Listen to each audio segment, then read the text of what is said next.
Scam किया है 2000 करोड़ रुपए का, मगर मैं आपको गारंटी देके कह रहा हूं ये व्यक्ति ना अरेस्ट होगा ना इस पे इन्वेस्टिगेशन होगा, क्योंकि प्रधानमंत्री इसके साथ जुड़े हुए हैं। सवाल यह है कि अदानी जी जेल के बाहर क्यों हैं? कोई भी क्राइम करता है तो नरेंद्र मोदी का कहना है वो उसको अंदर कर देते हैं, और ये जो व्यक्ति हैं जिनको अमेरिकन एजेंसी ने कहा है कि इन्होंने क्राइम किया है, और अमेरिकन एजेंसी ने कहा है कि इन्होंने हिंदुस्तान में क्राइम किया है, ब्राइब्स दी हैं, पावर को महंगा बेचा है, ये सब वहां बोला जा रहा है और प्रधानमंत्री यहां कुछ नहीं कर रहे हैं। और मैं आपको बताता हूं कुछ नहीं कर सकते, अगर वो करना भी चाहें वो नहीं कर सकते हैं, क्योंकि वो अदानी जी के कंट्रोल में है। अमेरिका की ओर से भारतीय कारोबारी गौतम अदानी पर आरोप तय किए जाने के बाद कांग्रेस सांसद और लोकसभा में नेता प्रतिपक्ष राहुल गांधी ने अदानी की गिरफ्तारी की मांग की है। उन्होंने कहा कि प्रधानमंत्री मोदी अदानी के पीछे खड़े हैं और उनका बचाव कर रहे हैं। अब ये पूरी तरह से स्पष्ट है कि अदानी ने अमेरिका और भारत दोनों ही जगह के कानून तोड़े हैं। राहुल गांधी ने कहा, मुझे हैरानी है कि अदानी अभी भी कैसे इस देश में खुलेआम घूम रहे हैं, जबकि मुख्यमंत्रियों को गिरफ्तार किया जा रहा है। अदानी पर कोई जांच नहीं हो रही। हम ये मुद्दा लगातार उठा रहे थे। हम जो कह रहे थे ये उसी ओर इशारा करता है कि प्रधानमंत्री अदानी के साथ मिले हुए हैं, वो अदानी की सुरक्षा कर रहे हैं। कांग्रेस नेता राहुल गांधी ने गुरुवार यानी कि 21 नवंबर 2024 को अमेरिका में गौतम अडानी पर लगे रिश्वतखोरी और धोखाधड़ी के आरोपों को लेकर सरकार को घेरा। राहुल गांधी ने कहा कि पीएम मोदी ने कहा था कि एक है तो सेफ है। पीएम मोदी और अडानी एक हैं तो सेफ है, इसलिए अडानी 2000 करोड़ रुपए का घोटाला करके भी जेल से बाहर है। यहाँ 10 से 15 करोड़ के घोटाले के लिए सीएम जेल चले जाते हैं, लेकिन करोड़ों का घोटाला करने के बावजूद अडानी जेल से बाहर है।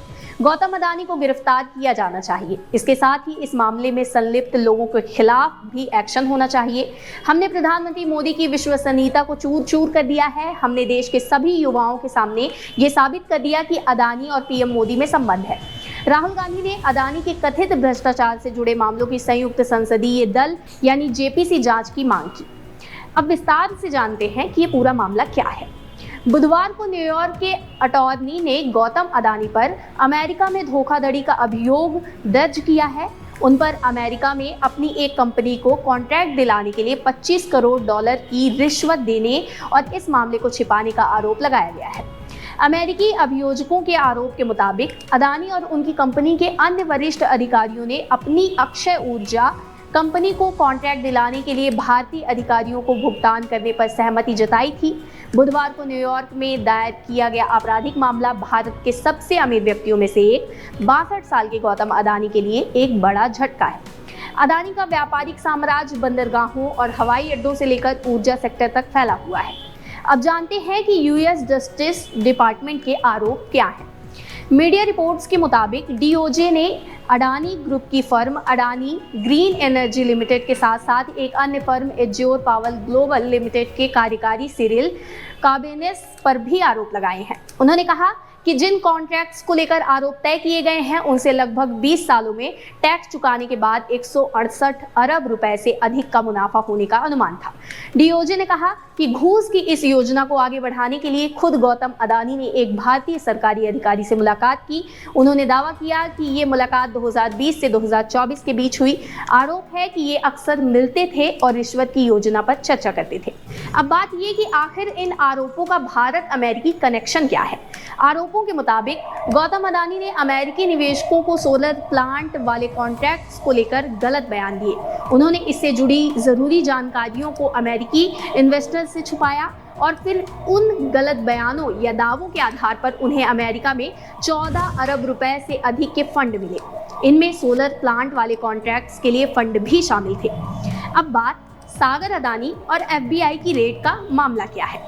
डीओजे के अनुसार एफबीआई ने मार्च 2023 में सागर अडानी के यहाँ छापेमारी की थी। उनके कुछ इलेक्ट्रॉनिक डिवाइस जब्त किए थे। आरोप है कि अडानी समूह ने इस छापेमारी की जानकारी निवेशकों और फाइनेंशियल इंस्टीट्यूशन से छिपाई। अपने ऊपर लगे आरोपों का खंडन करते हुए अदानी ग्रुप ने गुरुवार को जारी बयान में कहा, डीओजे और एसईसी ने हमारे बोर्ड के सदस्यों गौतम अदानी और सागर अदानी के खिलाफ शिकायतें दर्ज कराई हैं। न्यूयॉर्क के पूर्वी जिले के जिला न्यायालय में एक आपराधिक अभियोग दाखिल किया गया है और एक सिविल कंप्लेंट दर्ज की गई है। न्याय विभाग ने हमारे बोर्ड के सदस्य विनीत जैन को भी आपराधिक अभियोग में शामिल किया है। इन घटनाक्रमों के कारण हमारी सहायक कंपनियों ने फिलहाल यूएसडी बॉन्ड लाने की योजना को रोक दिया है। अब बात करते हैं कि US foreign corruption practices act क्या है। अमेरिका में ऐसे मामलों का निपटारा फॉरेन करप्शन प्रैक्टिस एक्ट यानी कि FCPA के तहत किया जाता है। अमेरिका के सिक्योरिटी एंड एक्सचेंज कमीशन यानी कि SEC की आधिकारिक वेबसाइट पर इस एक्ट की जानकारी उपलब्ध है।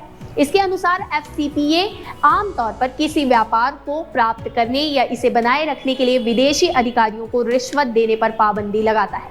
ये एक्ट सार्वजनिक रूप से कारोबार करने वाली दुनिया की सभी कंपनियों और उनके अधिकारियों, निदेशकों, कर्मचारियों, शेयरधारकों और एजेंटों पर लागू होता है। एजेंटों में तीसरे पक्ष के एजेंट, सलाहकार, वितरक, संयुक्त उद्यम भागीदार और अन्य शामिल हो सकते हैं। FCPA ये भी कहता है कि कंपनियों के पास हर तरह के लेन देन का सटीक रिकॉर्ड होना चाहिए। इसके anti bribery and accounting provision के तहत SEC कार्रवाई कर सकता है।